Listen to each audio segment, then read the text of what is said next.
고통 뒤에 오는 것. 정태정. 남편이 나에게 물었다. 내가 태워줄게. 걷기엔 날씨도 덥잖아. 내가 남편에게 대답했다. 운동 삼아 걷지 뭐. 내가 외출할 때마다 운전사를 자청하는 것은 물론 언제나 나를 편하게 해주려는 남편의 모습에 고마움을 느낀다. 남편의 열렬한 구애로 결혼했지만 나는 그의 사랑을 확신하지 못했다. 이런저런 일로 우리의 갈등은 깊어졌고 이혼 얘기도 나왔다. 그러다 어느 날부터 머리가 너무 아팠다. 진통제로 달랬는데 구토까지 했다. 병원에 가보니 이상이 없었다. 그런데 그 뒤에도 두통에 시달리다 쓰러졌다. 뇌 동맥류였다. 나는 바로 수술해야 했다. 수술을 잘 맞춰도 식물인간이 될 가능성이 높았다. 남편은 결정을 못 내리고 허둥거렸다. 나중에 들어보니 여기저기 기대서 울었단다. 교회도 안 다니면서 새벽 기도도 나갔다. 아내를 살려달라고, 살려만 주면 무슨 일이든 하겠다고 기도했다는 것이다. 퇴원하고 석 달쯤 지났을 때 약 부작용으로 급성 관절염이 왔다. 혼자서는 옷을 입을 수 없었다. 권위적이던 남편이 묵묵히 내 시중을 들어줬다. 남편은 다시 살아나줘 고맙다면서 뜻밖이었다. 평소 같으면 내게 짜증내거나 혼자 병원에 다녀오라고 할 법도 했지만 늘 동행했다. 나를 죽음의 문턱까지 떠민 병이었지만 이 일을 계기로 남편과 사이가 좋아졌으니 전화위복이 아닐까? 지금 생각하면 가족들에겐 너무 미안하고 고맙다. 삶에서 때론 고통도 필요하다는 말이 와닿는다. 다시 건강해진 지금 힘들었던 투병 시간도 감사하게 느껴진다.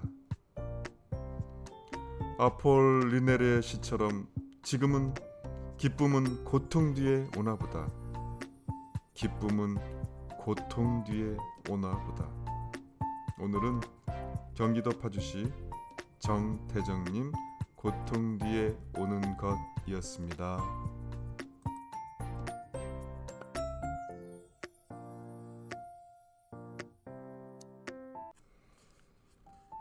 두 번째 인생. 영화감독 윤아병. 세월이 참 빠르다. 결혼하고 시어머니, 남편, 자식들 뒷바라지에 나의 반평생을 흘려갔으니 말이다. 집안에는 밥하는 사람, 집 밖에서는 누구의 엄마이자 며느리로 불렸다. 가족이 세상의 전부였던 평범한 주부로 살아왔던 것이다. 15년 전 남편과 사별한 나는 지금도 떠오를 때마다 가슴 아픈 추억이 있다. 어느 날 남편이 컴퓨터를 같이 배우자고 했다. 가정주부로만 살다 보니 뭔가를 배운다는 게 두려웠던 나는 싫다라고 단번에 잘라버렸다. 그런데 남편이 세상을 떠나자 그 부탁을 들어주지 못한 미안함이 마음속 깊이 남았다. 그래서일까? 나는 뒤늦게 컴퓨터를 배우고 싶어 큰 결심을 했다. 파워포인트, 엑셀 등 여러 프로그램을 익혔는데 비록 시작은 늦었지만 배움의 속도는 빨랐다. 포토샵을 배울 땐 사진을 찍기 위해 카메라를 살 정도였다. 그런 시간이 차츰 쌓여 어느덧 영상 촬영 방법도 알게 되었다. 여러 곳을 다니며 풍경을 담았는데 사진과 달리 움직임이 있어 흥미로웠다. 물론 어려운 점도 있었지만 모든 일에는 끈기가 필요하다고 되뇌며 복습과 예습을 철저히 했다. 계획을 세워 조금씩 발전하는 재미가 짜릿했다. 그 무렵 좋은 스승을 만나 더 큰 꿈을 품게 되었다. 바로 영화 감독이 되는 것이었다. 처음부터 거창한 계획을 세우기보다 배운 대로 따라하다 보니 어느새 다큐멘터리 영화를 찍고 있었다. 70이 훌쩍 넘은 나이에 공모전에 출품한 작품이 입선했다. 이후 두 번째 공모전에서도 운 좋게 최우수상을 받자 자신감이 생겼다. 늦었다는 생각을 버리고 최선을 다한 덕분에 단편 영화제에서 대상을 품에 안았다. 남편의 말 한마디로 시작한 일이 제2의 인생을 선물한 것이다. 요즘 나는 한 교육원에서 실버 세대에게 컴퓨터 수업을 한다. 사람들 앞에 당당하게 서는 내 모습이 참 뿌듯하다. 배움을 통해 얻은 가장 큰 변화는 자존감이 높아졌다는 점이다. 그동안 해보고 싶었던 일에 도전에 활력을 얻었다. 무엇보다 배운 것을 다른 사람과 나눌 수 있어 인생의 즐거움을 느낀다. 오늘은 영화감독 윤아병님의 두 번째 인생이었습니다.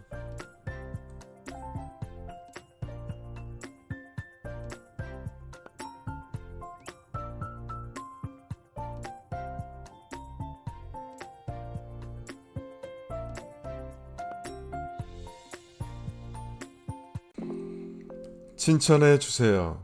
윤이형. 나는 자기 자랑이 죄라고 교육받으며 자라난 세대다. 저는 노래를 잘해요. 전 정말 책을 많이 읽었어요. 초등학교 다닐 때 누군가가 이런 식으로 말하는 것을 들어본 기억이 없다. 어떤 방식으로든 자기 입으로 장점을 말하는 일은 터부였으며 잘난 척하는 아이는 또래들 사이에서 기피 대상 1위로 꼽혀 종종 왕따를 당했다. 선생님들도 늘 겸손을 강조했다. 너희 잘난 부분을 입 밖에 내지 말아라. 사실 그건 별로 잘난 것도 아니란다. 튀지 말아라. 유년기 내내 내가 받고 자란 가르침은 이랬다. 이제 40대에 들어선 친구들과 얘기를 나눠봐도 대체로 비슷하다. 자랑해서는 안 된다는 걸 심각하게 인식한 나머지 자신이 특별하고 개별적인 존재라는 것도 있고 유년기에 형성해야 했던 건강한 자기 존중까지 갖추지 못한 채 성인이 된 경우가 많다. 자기 존중 없이 자라난 어른은 늘 결핍에 시달리지만 인정받고 싶다는 욕구를 부끄러워하며 숨긴다. 인정받기를 조용히 갈망할 뿐이다. 얼마 전 4살 배기 아이에게 세발 자전거를 하나 사주었다. 요즘 놀이터에 그걸 끌고 나가 자주 태우는데 글쎄 이 녀석이 자전거를 잘 타다 자꾸만 다른 사람들 앞에 세워놓고 멀찌감치 떨어져 딴전을 피우며 반응을 관찰한다. 주로 어린 둘째 아이를 안고 있는 동네 엄마들 앞에 불편할 정도로 바짝 세워놓는다. 왜 그런가 봤더니 좀 큰 아이들은 이제 더 좋은 장난감을 갖고 있고 세발 자전거에는 좀처럼 흥미를 보이지 않으니까 흥미를 보이는 어린 아가들 앞에 자전거를 놓고 인정받고 싶어하는 거였다. 나도 모르게 웃음이 나왔다. 겨우 4살이지만 이토록 분명하게 인정에 대한 욕구가 있는 것이다. 내 아이를 보며 이런 생각을 했다. 저런 욕망이 인간에겐 자연스러운 거라면 젊은 시절에 조금씩 드러내고 나 인정받고 싶어요. 사랑해줘요. 칭찬해줘요. 말하는 게 오히려 건강한 일일지도 모르겠다고. 숨기고 힘들어하면서도 버리지 못해 몰래 키우기만 하면 썩고 비뚤어지는 게 아닐까? 늙을수록 인간은 지혜로워지거나 깊어질 수 있지만 매력이 떨어져 인정받기는 점점 어려운 일이 되니까. 그 전에 많이 칭찬받고 또 칭찬해주며 사는 게 낫지 않을까? 오늘은 소설가 윤이형님의 칭찬해주세요입니다.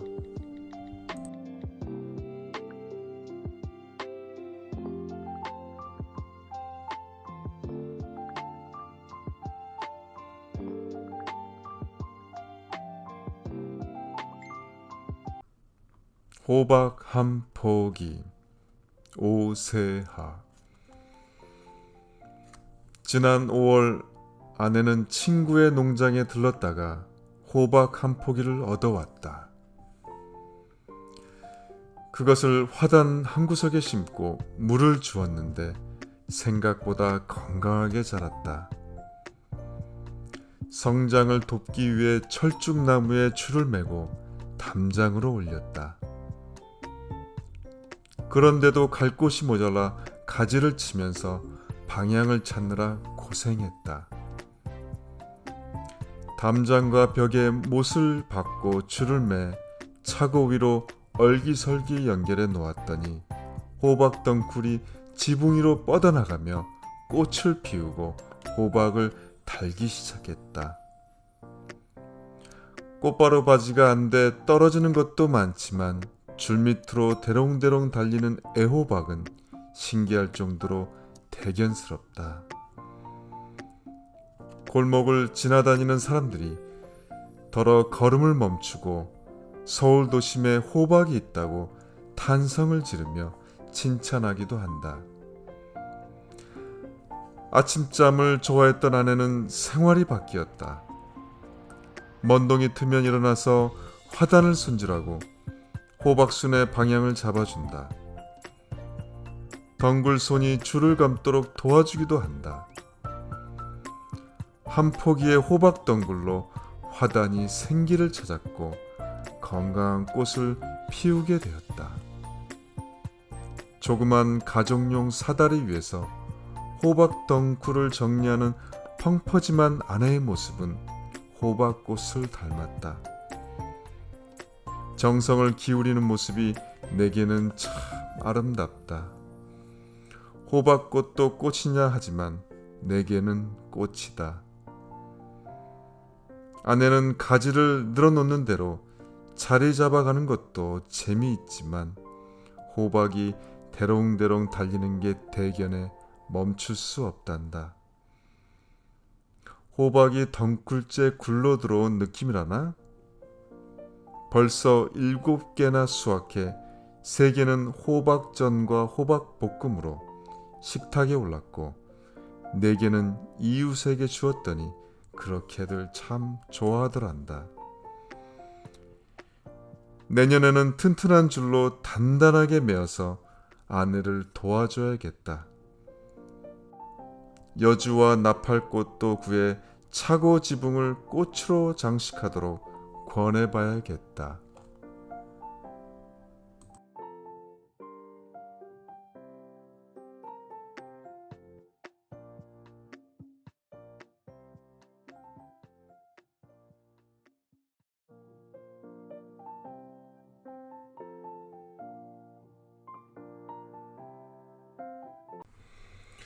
보람찬 하루 최미화. 어느 주말 중학생 딸아이를 데리고 요양원에 갔다. 마중 나온 한 할머니가 반가워하며 말했다. 아이고 일찍도 왔네. 내가 목욕하려고 얼마나 기다렸는지 몰라. 앞치마를 두르고 수건을 챙기자 사무장이 소리쳤다. 자, 오늘 목욕할 분 나오세요. 할머니들이 우르르 달려 나오는데 좋기 6명은 돼 보였다. 이렇게 많이 나오시면 안 돼요. 봉사자가 힘들어요. 나는 다 해드릴게요. 2분씩 들어오세요. 라고 말하며 소매를 걷고 욕실로 들어갔다. 딸 아이는 머리를 감겼고 나는 어르신들 떼를 밀었다. 4명을 씻기고 나자 힘이 붙이기 시작했다. 더운 김으로 시야가 흐리고 어지러울 때쯤 문득 엄마가 떠올랐다. 엄마를 이렇게 씻겨준 적 있던가. 후회와 죄송한 마음에 잠시 눈시울이 뜨거워졌다. 때밀이를 끝낸 후 로션도 듬뿍 발라주었다. 다들 개운하다며 웃었다. 정리를 끝내고 나오자 옹기종기 앉아있던 할머니들이 몰려왔다. 눅눅해진 앞치마가 두유, 사탕, 껌으로 가득해졌다. 아이고 고생 많았데이. 참말로 고맙데이. 다음에 또 올기제. 라며 손 내밀던 어르신들. 집으로 가는 길에 딸아이가 웃으며 말했다. 엄마, 할머니들이 좋아하는 모습을 보니 힘들어도 정말 보람있는 하루였어요. 저녁 노을 가득한 따스한 밤이었다. 오늘은 최미화님 울산시 울주군 보람찬 하루였습니다.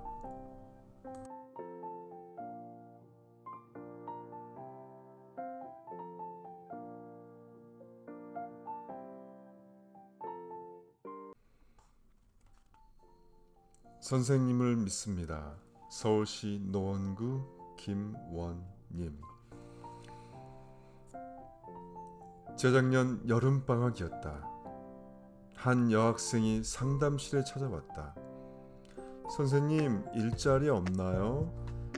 나는 슬쩍 생활기록부를 살펴보았다. 성적, 출결 등 별로 내놓을 것이 없었다. 그래도 아이의 의지를 모른 채 할 수 없어 상담을 했다. 알아보니 근처 전자서비스 센터에서 직원을 구하고 있었다.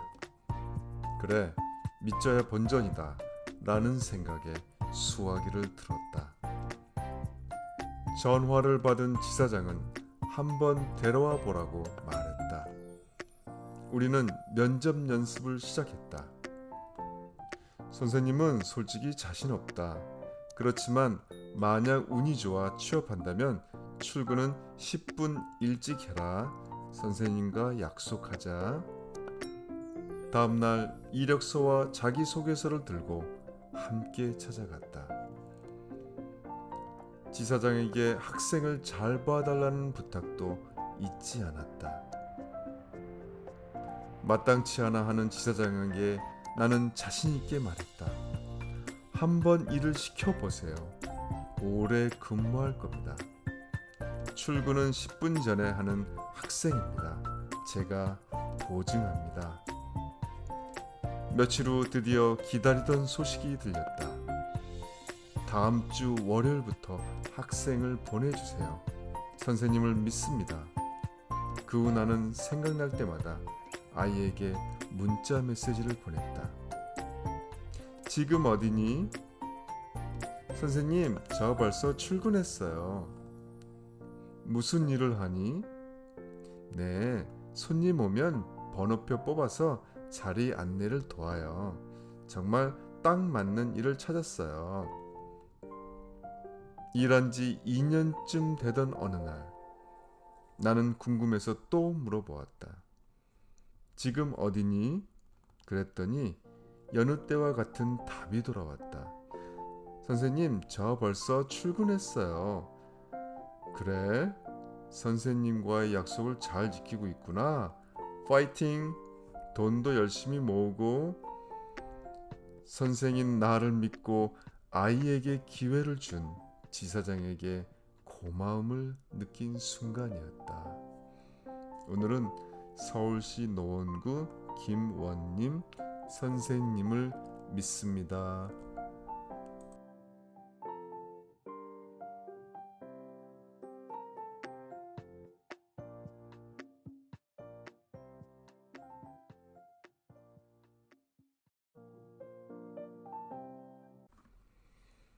쌀밥과 어묵국. 경북 구미시 서채영님. 가난한 집의 맏딸인 나는 낮엔 공장에서 일하고 밤엔 야간 학교를 다녔다. 친구와 살던 쪽방엔 연탄 아궁이 하나가 붙어 있었다. 연탄 불이 꺼지기라도 하면 냉골에서 자야 했다. 어느 늦은 밤 학교에서 돌아오니 연탄 불이 꺼져 있었다. 발이 시려 도저히 참을 수 없었다. 친구와 나는 이웃 할머니의 부엌으로 가 몰래 아궁이 속 연탄을 집어들었다. 그런데 불붙은 연탄 두 장이 달라붙어 떨어지지 않았다. 쩔쩔매고 있는데 거기 누구요? 하는 소리와 함께 할머니가 나타났다. 우리는 겁이나 울음을 터뜨렸다. 당황한 할머니가 야들아 또 불 꺼졌드나 에고 불쌍한 것들 퍼뜩 들어온나 하며 방으로 이끌었다. 그리곤 이불을 덮어주며 찐 고구마도 건넸다. 이것 좀 먹어봐라. 얼마나 배고플 끼고 에고 어린 것들아. 우린 허기진 배를 채우곤 그대로 골아떨어졌다. 다음날 할머니는 쌀밥과 어묵국으로 차린 밥상을 내왔다.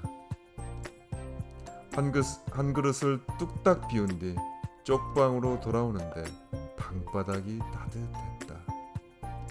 우리가 잠든 사이 할머니가 연탄불을 피워놓은 것이었다. 이후 할머니는 굽은 허리로 매일같이 찾아와 연탄불이 꺼지지 않게 살펴주었다. 시장에서 어묵과 핫도그를 팔며 근근히 살던 분이었기에 감사하기만 했다. 죄송한 마음에 주말이면 할머니의 포장마차에 들러 일손을 돕고 밥도 함께 먹었다. 야간 학교를 졸업할 때까지 할머니는 언제나 우리 곁에 있었다. 가난했던 여고 시절 따뜻한 연탄불 같았던 할머니가 있어 행복했다. 가난했던 여고 시절 따스한 연탄불 같았던 할머니가 있어 행복했다. 오늘은 경북 구미시 서채영님 쌀밥과 어묵국이었습니다.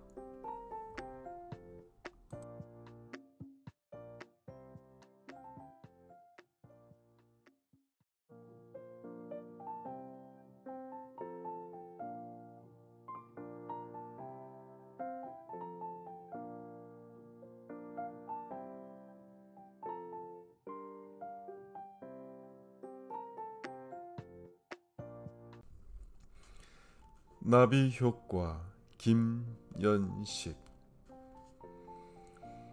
29에 나는 백수였다. 막막했다. 사방이 거대한 벽으로 꽉 막힌 것 같았다. 여기저기 이력서를 넣었지만 답은 없었다.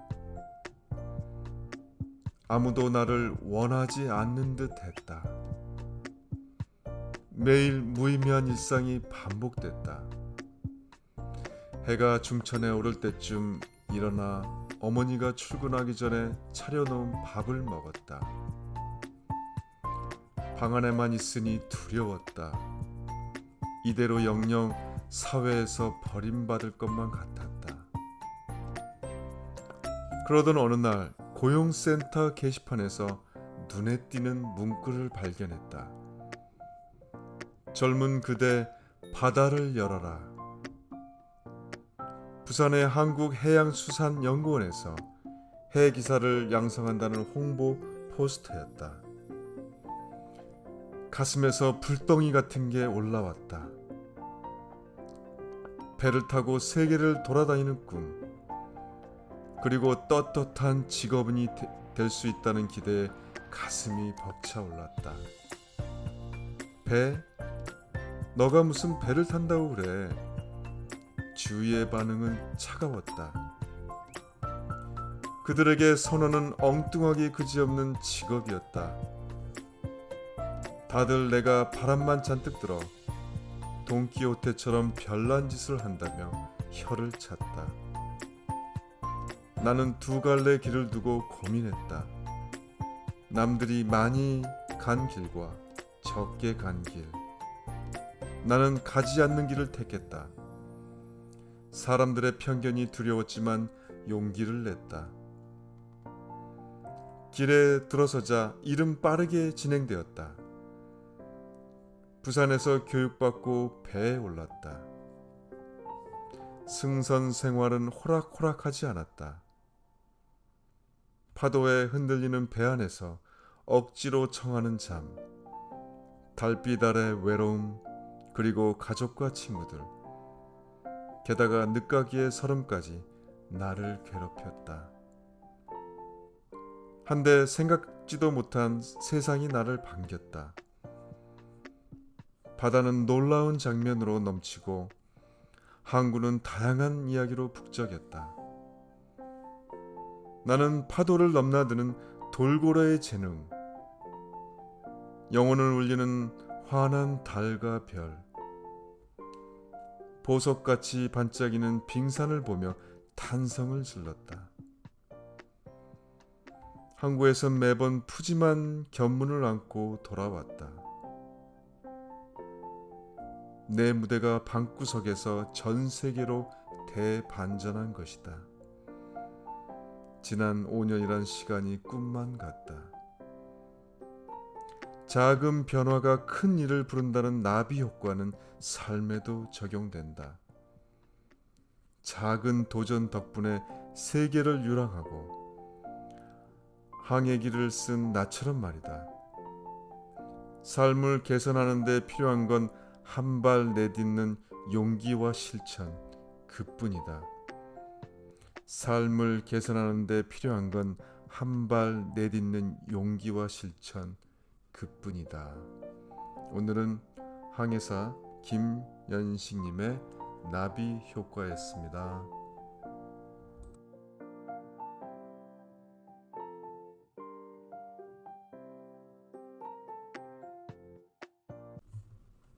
오붓한 드라이브, 전남 순천시 김영미. 신혼 때 나와 시어머니는 어색한 사이였다. 어머님은 묵뚝뚝한 내가 탐탁지 않은 듯했다. 넌 어찌 그렇게 말이 없냐? 잘하고 싶은 마음과 달리 더욱 움츠러들었고 시댁 가는 길이 힘들게만 느껴졌다. 그러다 언니에게서 10여 년 된 중고차를 얻었다. 집 근처부터 운전을 시작해 시댁까지도 가게 되었다. 어느 날 어머님이 아파서 누워 있었다. 버스 타고 병원 간 기운이 없다는 어머님을 보니 마음이 짠했다. 내 차로 병원에 함께 갔고 어머님이 좋아하는 음식도 사왔다. 그때부터 시간이 나면 시댁에 갔다. 살림을 돕고 어머님이 해주는 음식도 챙겨왔다.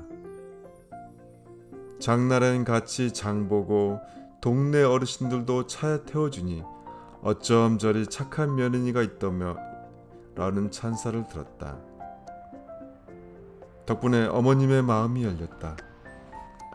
자주 만나다 보니 어머님은 속 이야기도 편하게 했다. 아들은 병원 한번 안 데려다 주는데 너가 이렇게 차로 태워주니 고맙다.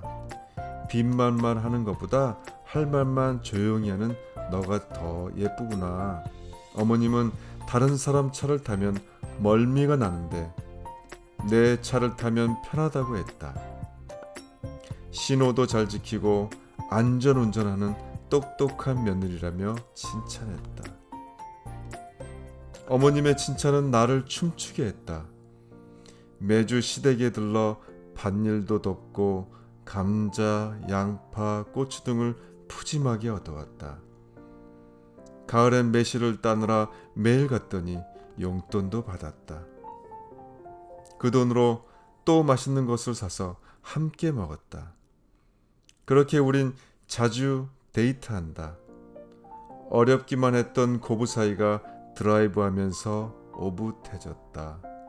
오늘은 전남 순천시 김영민님 오붓한 드라이브였습니다.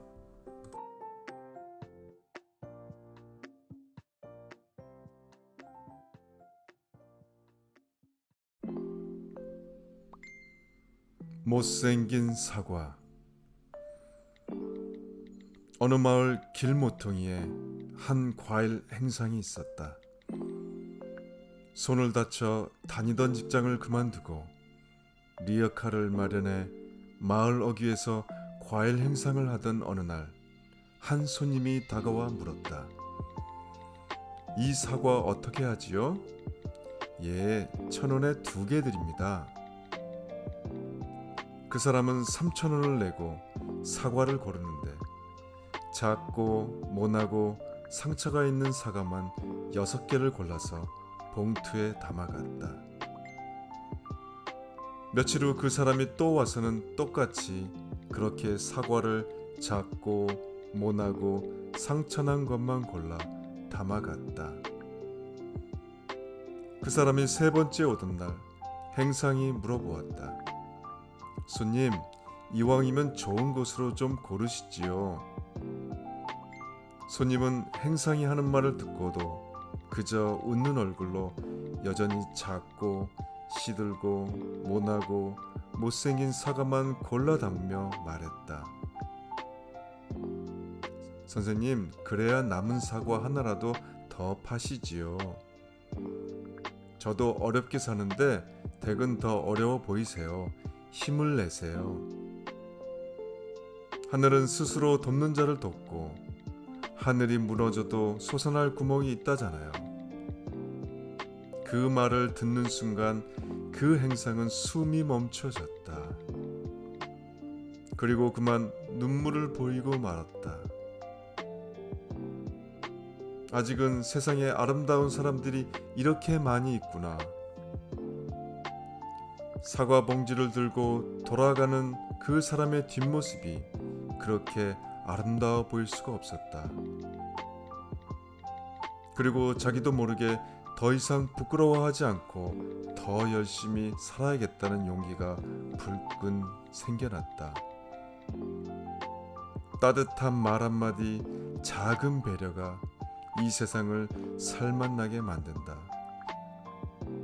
작은 관심과 배려가 사람의 마음을 움직이고 인생을 변화시킨다. 오늘은 못생긴 사과였습니다.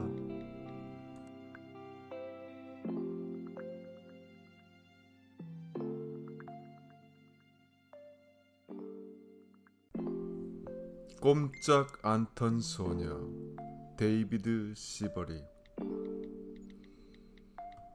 많은 사람이 금맥을 찾아 서부로 몰려들던 시대, 더비도 그의 숙부와 금맥을 찾아 나섰다.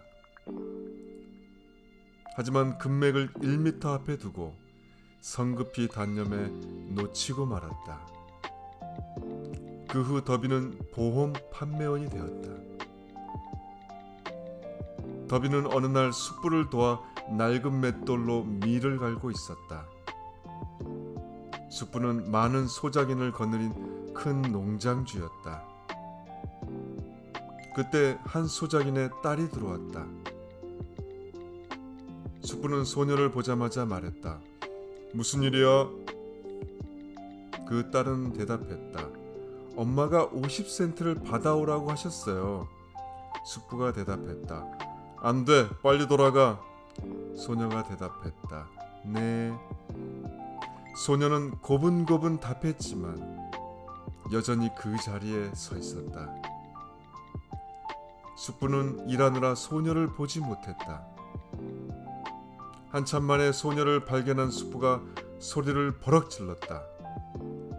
집으로 돌아가라고 했는데 뭐하고 있느냐? 네. 그러나 소녀는 꼼짝도 하지 않았다. 숙부는 맷돌에 넣으려던 밀포대를 땅에 내려놓곤 험악한 얼굴로 소녀에게 다가갔다.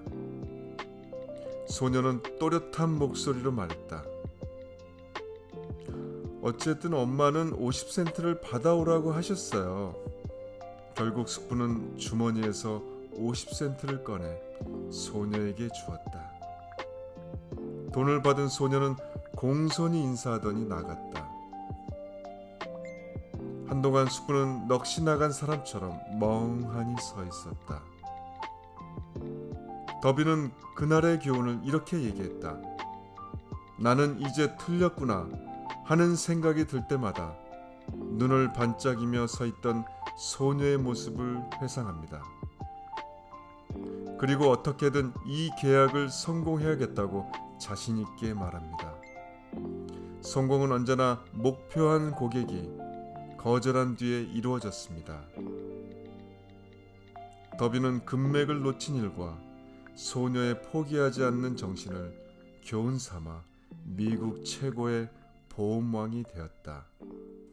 오늘은 데이비드 시버리 꼼짝 않던 소녀였습니다.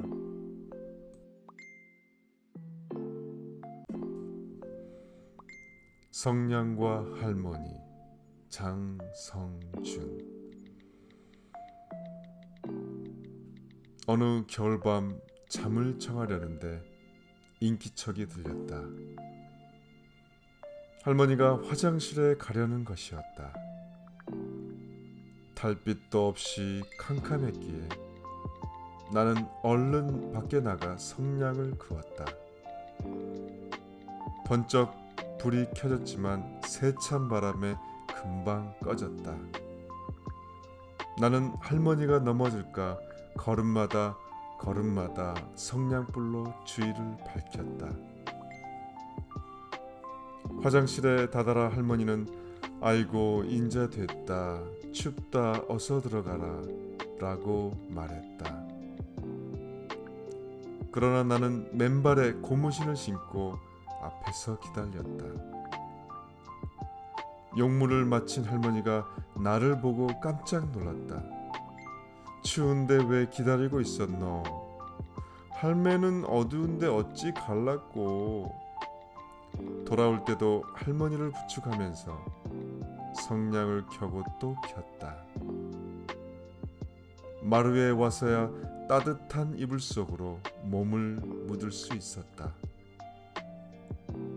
다음 날 할머니는 연신 나를 칭찬했다. 아이고 얼마나 고마웠는지 몰라. 고모나 친구가 오면 그 얘기를 하면서 손자 자랑을 했다.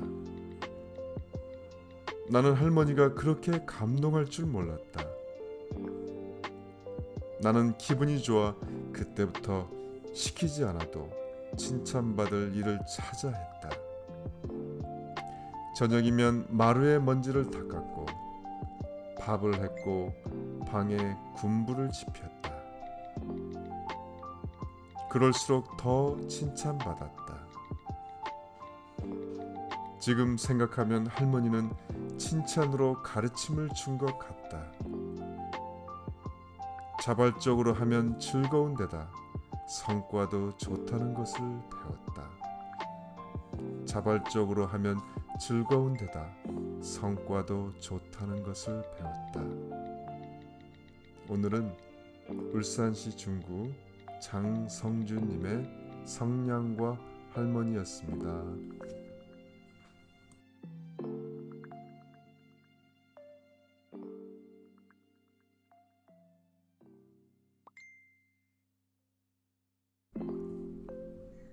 무엇이 우리를 웃게 할까? 김진희. 사람을 웃기는 공식이 있을까? 기자 조엘 워너는 웃음을 해석하려는 교수 피터 매크로를 만났을 때 이런 질문을 떠올렸다. 비슷한 궁금증이 생긴 두 사람은 5대륙 15만 킬로를 돌며 소위 웃기는 사람들을 추적했다.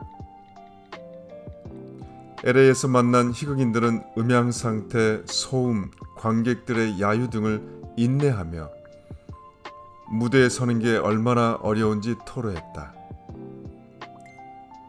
그들은 모두 자신만의 공식이 있었다. 공연장이 열악할 땐 어찌 대처하는지, 관객은 어느 지점에서 웃는지, 교훈을 어떻게 녹여낼지 숱한 경험을 통해 기준선을 만들었다. 그런 치밀함은 그림에서도 예외가 아니었다. 잡지 뉴요커의 만화를 그리는 케니는 매주 100개에 달하는 아이디어 중 8개에서 10개만 제출했다. 웃음의 바탕인 창의성은 갑자기 샘솟는 게 아니라 끈질기게 노력한 결과물이었다. 사실 창의성은 웃음을 선사하는 사람들에게 발견되는 공통점이다. 한 실험 결과 제품을 개발해달라고 부탁받은 코미디언들은 전문 디자이너보다 20% 많은 아이디어를 냈고 결과 역시 25% 우수했다. 그들은 농담만 잘하는 게 아니라 문제 해결 능력도 뛰어나 상황을 이용해 분위기를 이끌었다. 웃음이 진가를 발휘한 순간은 생활 속에 있었다. 팔레스타인 사람들은 계속되는 분쟁으로 힘들 텐데도 미소를 잃지 않았다. 그중 제2차 세계대전 당시 아우슈비츠 수용소에 있었던 지젤의 말이 가슴에 남았다. 죽을 만큼 배고팠지만 우리는 웃었어요. 그건 해방감이었을 거예요. 시련 속에서 유머를 말할 때 사람들은 잠시 한숨 돌릴 수 있었거든요. 이후 웃을 때만큼은 누구나 희망을 느낀다는 믿음으로 광대 분장을 한 뒤 아마존에 갔고 몬트리올 코미디 축제 무대에 올랐다. 대장정을 끝낸 그들은 사람을 웃기는 정확한 법칙을 정리하지 못했다. 유머는 생각보다 여러 요소가 한데 섞인 결과물이었다. 대신 조엘은 인생을 하나의 농담으로 보는 법을 배웠다. 취업, 대출, 실직 등 주변에 문제가 가득하지만 마음먹기에 따라 하루를 재밌게 시작할 수 있었다. 무엇보다 그들이 밝혀낸 제일 중요한 사실은 웃음은 발견하는 자의 몫이라는 것이다. 오늘은 김진희 기자님의 무엇이 우리를 웃게 할까 였습니다.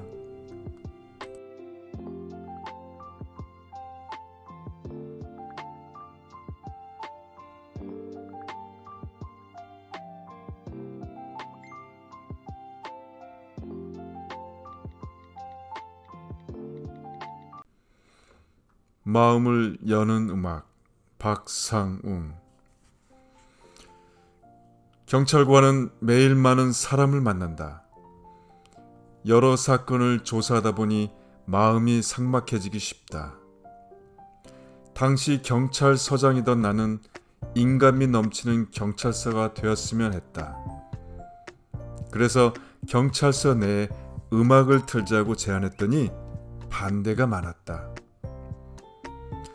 범죄자가 모이는 유치장에 굳이 음악을 들려줄 필요가 있느냐?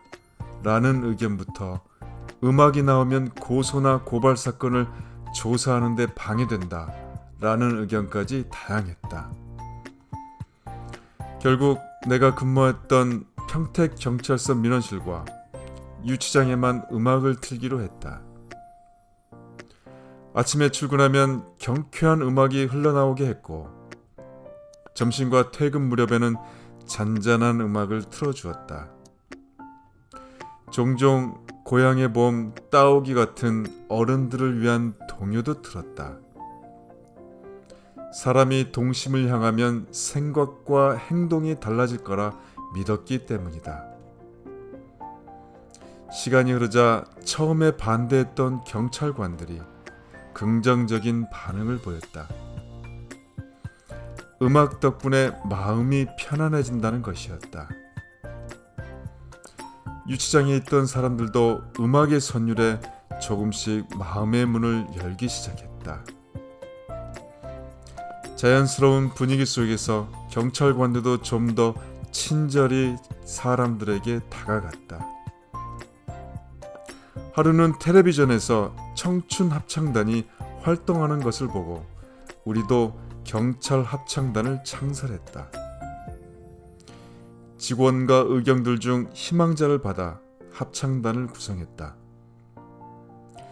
일과를 마치고 음악교사의 지휘 아래 노래를 연습했고 제복을 입은 뒤 인근 병원과 요양원을 찾아가 합창했다.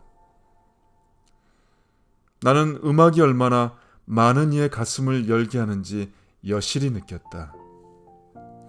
그래서 변호사로 일하는 요즘 가족이나 이웃 간의 사소한 다툼을 법률이라는 잣대로 판단하기 전에 당사자들에게 눈을 감고 음악을 들으며 생각을 정리해보라고 권한다. 영화 쇼생크 탈출에서 모차르트의 음악이 흘러나오자 죄수 레드는 이렇게 말한다. 높고 먼 곳으로부터 새 한 마리가 날아와 삭막한 감옥의 담벼락을 무너뜨리는 것만 같다. 나는 그 독백을 잊을 수 없다. 음악에는 분명 마음을 치유하고 변화시키는 힘이 있다. 음악에는 분명 마음을 치유하고 변화시키는 힘이 있다. 나는 여전히 그 힘을 믿는다. 오늘은 변호사 박상욱님의 마음을 여는 음악이었습니다.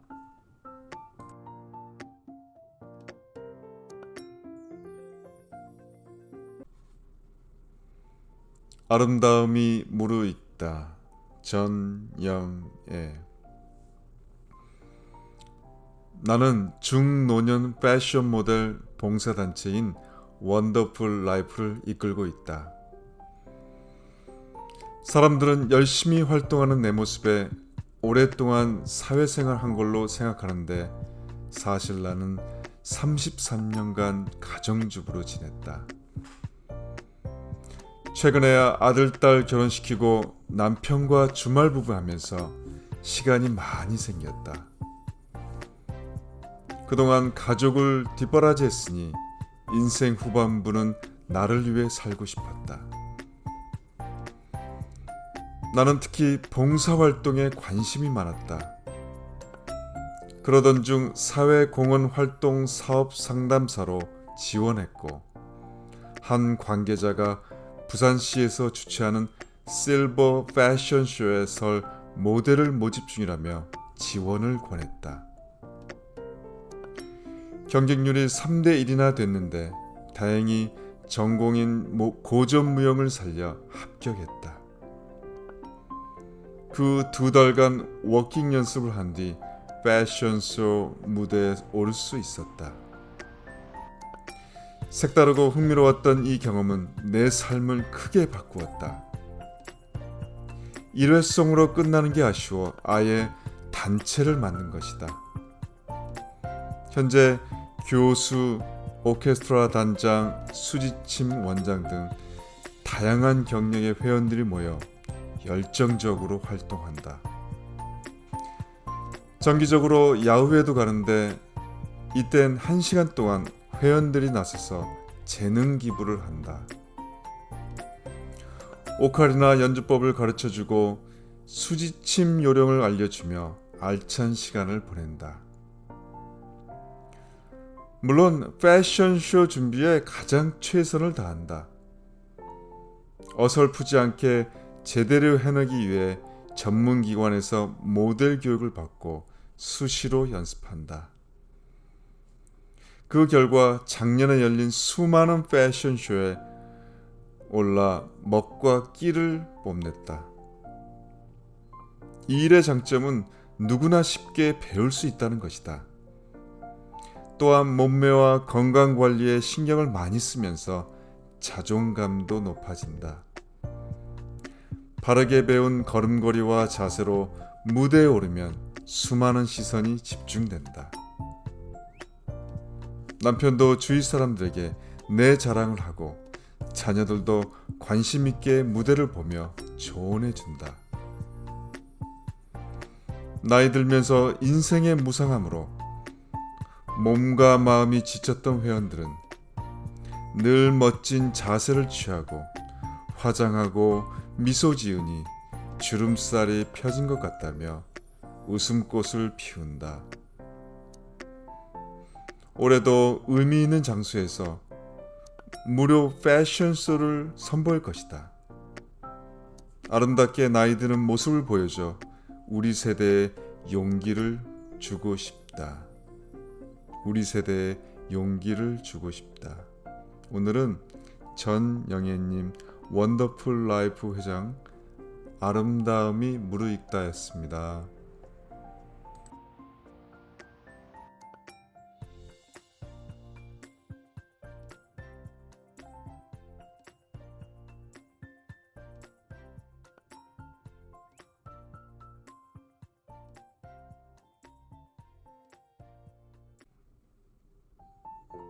볕들날 이은실. 아이 둘을 친정에 맡겨놓고 거제에서 밥벌이를 하고 있을 때였다. 울음이 섞여 꽉 막힌 목소리로 아버지가 전화를 했다. 너그 올케가 너그 오빠랑 못 살 것 같단다. 아버지의 만류에도 불구하고 올케는 한돌 남짓한 쌍둥이 딸들을 엄마에게 맡기고 친정으로 가버렸다. 내가 남편과 이혼한 지 5년 만이었다.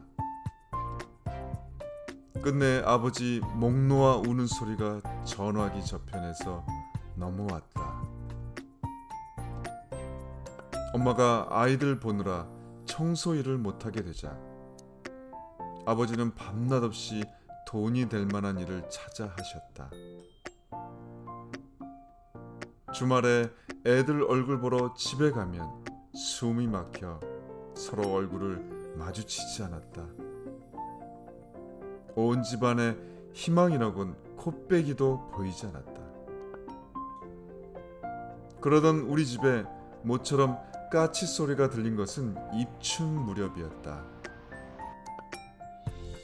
조카들 기저귀값까지 보태느라 뼈 빠지게 일하고 있는데 전화가 한 통 왔다. 문예 공모에 보낸 내 시가 상금 300만 원을 주는 대상에 당선되었으니 당선 소감을 보내라는 것이었다. 기가 죽어 경로당에도 친척들 모임에도 가지 않던 부모님이 모처럼 자식 자랑할 건덕지가 생긴 것 같아 아버지에게 제일 먼저 전화를 걸었다.